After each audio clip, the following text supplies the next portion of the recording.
anak-anak, dalam video ini kita akan belajar tentang sistem pencernaan pada manusia.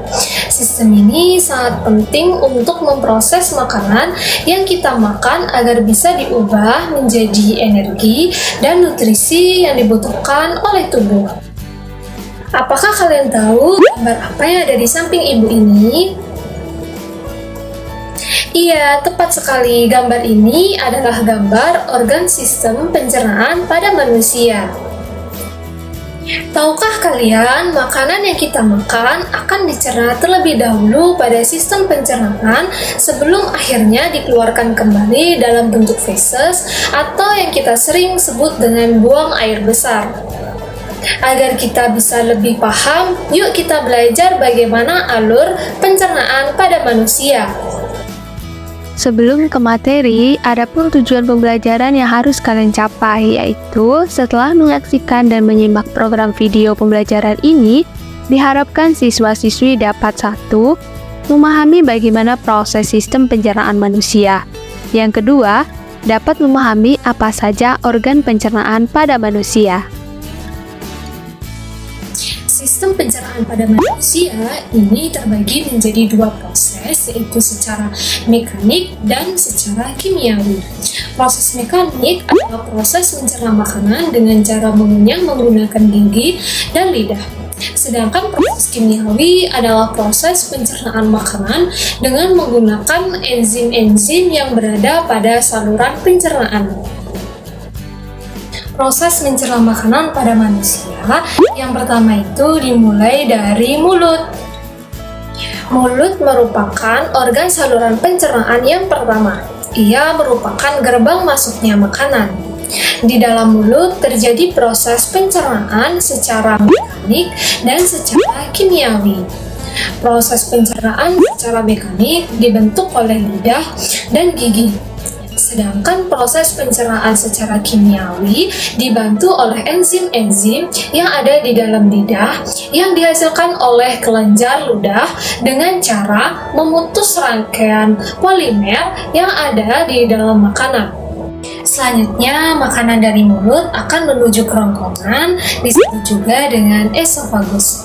Nah, kerongkongan menghubungkan mulut dengan lambung.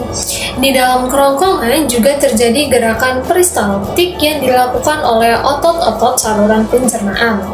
Gerakan ini untuk mendorong makanan masuk ke dalam sistem pencernaan. Selanjutnya yaitu lambung. Lambung merupakan organ pencernaan yang paling elastis. Lambung berbentuk seperti katup yang terletak di rongga perut di bagian kiri atas. Di dalam lambung terjadi pencernaan secara mekanik dan kimiawi. Nah, secara mekanik dilakukan oleh otot dinding lambung dengan cara meremas dan mengaduk makanan. Pencernaan secara kimiawi dilakukan oleh getah lambung. Nah, getah lambung sendiri mengandung enzim yaitu enzim pepsin, enzim renin, dan asam klorida. Selanjutnya, makanan tadi akan dicerna di usus halus. Usus halus merupakan usus terpanjang dengan panjang 6-7 meter. Wah, panjang sekali kan?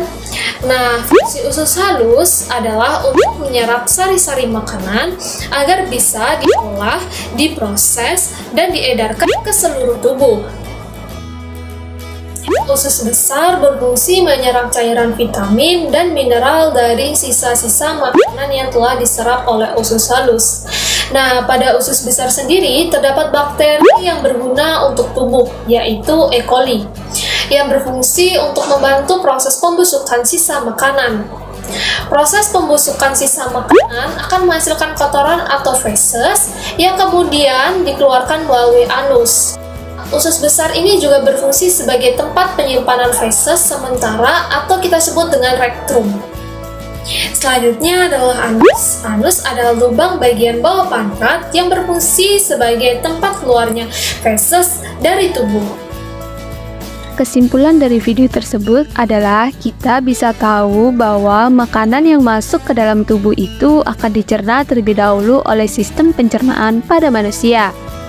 Ada mulut, kerongkongan, lambung, usus halus, usus besar, rektrum, dan anus. Semoga kalian bisa memahaminya ya.